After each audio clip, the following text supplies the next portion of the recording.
It's now official. Chris Eubank Jr. will take on Liam Williams on December the 11th. The fight will take place in Cardiff. Liam Williams, of course, is Welsh. Now, this clashes with the Conor Benn Chris Algieri card. And that's a Matchroom card. This, of course, is a Sky, Wasserman. I'm not sure Boxer's involvement in this. It clashes. Was it deliberate on behalf of Sky and Wasserman or Boxer? Possibly. Ultimately, I think this is a better fight than Conor Benn versus Chris Algieri, at least in my mind and at least on paper, because stylistically, I think these guys really go well together. Chris Eubank Jr., for some reason, has this reputation as being a come forward, swarming kind of fighter. And in spots he is, but I don't think that's his real forte. I go against the grain with regards to what Chris Eubank Jr. should be doing in the ring, because I don't think that he should just completely abandon what he's attempting to do with Roy Jones Jr. and solely focus on being a better pressure fighter. I think that that would be a mistake. I think that Eubank Jr. needs to add strings to his bow. Not that he should abandon pressure fighting, but he also shouldn't abandon his back foot boxing, because he's quite good at that. And I'll give you some examples there. I know it's at a lower level. Well, is it at a lower level than Liam Williams? You know, that's another conversation, but at a lower level than world level.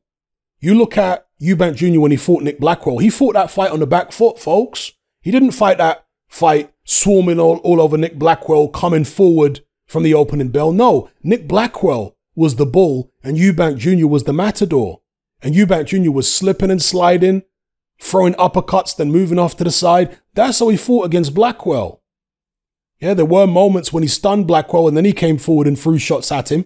But primarily he was moving around the ring and it was Blackwell coming forward. And Eubank Jr. boxes well like that.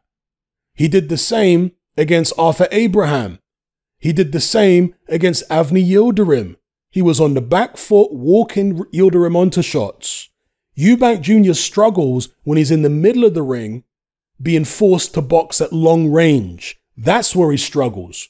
He struggles to actually box at long range with a long range guy, and he struggles to come forward and apply pressure to a good long range boxer. These are the areas that he's weakest. So he has potential when it comes to long range boxing on the back foot or just matador bull stuff on the back. He's got potential there. I say build on that, because that is one aspect of his game that I think is underrated. Add another aspect to his game rather than just trying to make him a one-dimensional fighter who's just going to come forward and swarm on you, you know? So, yeah, I think that stylistically, Liam Williams plays into Eubank Jr.'s hands somewhat.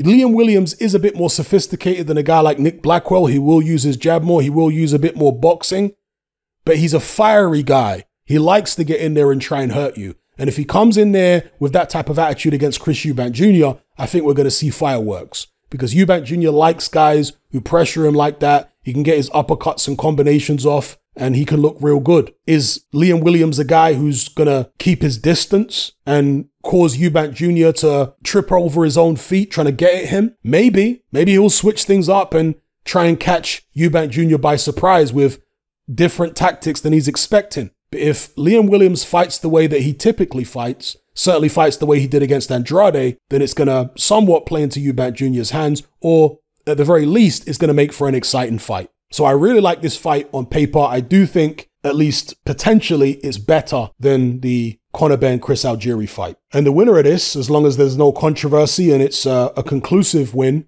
can go on to challenge for world honors. In the case of Liam Williams, it will be world honors again, because he obviously just failed in his attempt to beat Demetrius Andrade for the WBO middleweight title. And for Eubank Jr., of course, it's world honors again, but not at middleweight. He has fought for world honors at super middleweight. At middleweight, he held some regular belt or something back in the days. But in terms of like a proper world title, this will be the first time if he manages to get past Liam Williams. He should be able to get some type of title shot. Anyway, I'm glad the fight's on. It is on regular Sky. It's not box office or anything like that, so plenty of people will be able to watch it. Again, it's a shame that it's clashing with Eddie Hearn's card, but for me, this will be my go-to. I'll mainly be watching this and then flicking over maybe in between rounds to see how Conor Benn's doing against Chris Algieri. Let me know what you guys think in the comments below.